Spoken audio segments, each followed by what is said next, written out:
मेसीले जोर्डनसँग खेल्न चाहन्छ नि अफकोर्स खेल्न चाहन्छ नि अनि जब मेसीले जोर्डनसँग गोल हान्छ अकर्डिङ टु मेसी फ्यान्स त्यतिखेर चाहिँ गोट डिबेट नै ओभर हुन्छ अरे है। अनि जब त्यही कुरा रोनाल्डोले उज्बेकिस्तानको अगेन्स्टमा गोल हुँदाखेरि यो त जस्ट उज्बेकिस्तान हो मात्रै भन्छन् मेसी फ्यान्सहरूले। तर हामीले फिफा र्याङ्किङ हेर्यो भने उज्बेकिस्तान जोर्डन भन्दा राम्रो टिम हो है। र अब हामी हेर्नेछौँ मेसीको इन्टरनेसनल करियर। मेसीले अहिलेसम्म 6 वटा वर्ल्ड कप खेलिसक्यो र वर्ल्ड कपमा अहिलेसम्म ब्राजिलसँग खेलेको छैन, स्पेनसँग खेलेको छैन, इङ्ल्यान्ड, युरुगे, पोर्चुगल, मोरक्को कुनै ठुलो टिमहरूसँग वर्ल्ड कपमा खेलेको छैन। खेलेको ठुलो टिमहरू भनेको जर्मनी, फ्रान्सहरू हो र हामीलाई थाहा नै छ जर्मनीसँग के भएको थियो भनेर। र अब हामीले कम्पिटिटिभ गोल्स हेर्ने हो भने फ्रान्स, ब्राजिल, स्पेन, नेदरल्यान्ड्स र जर्मनीसँग कम्बाइन गरेर हेर्नु भने रोनाल्डोको 11 गोल छ अनि मेसीको 3 गोल मात्रै छ, त्यसमा पनि 2टा पेनाल्टी हो। अझै फिफाको टप 10 टिमसँग मेसी र रोनाल्डोको स्ट्याट हेर्नु हो भने यस्तो छ स्ट्याट। यस्तो स्ट्याटमा मैले के भन्ने क्या, तस्बिर आफै बोल्छ, मैले केही भन्नै पर्दैन यसको लागि।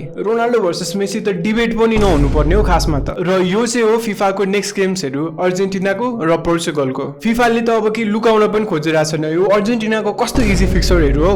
यदि रोनाल्डोले मेसी जस्तै राम्रो टिम पाएको भए आफ्नो प्राइममा यो गोट डिबेट पनि हुनेवाला थिएन। र रोनाल्डोको लास्ट गेम हेर्दाखेरि उसको फर्म हेर्दाखेरि मलाई चाहिँ उसको हेटर्सको लागि दया लागेर आइरहेछ। I feel so bad for them.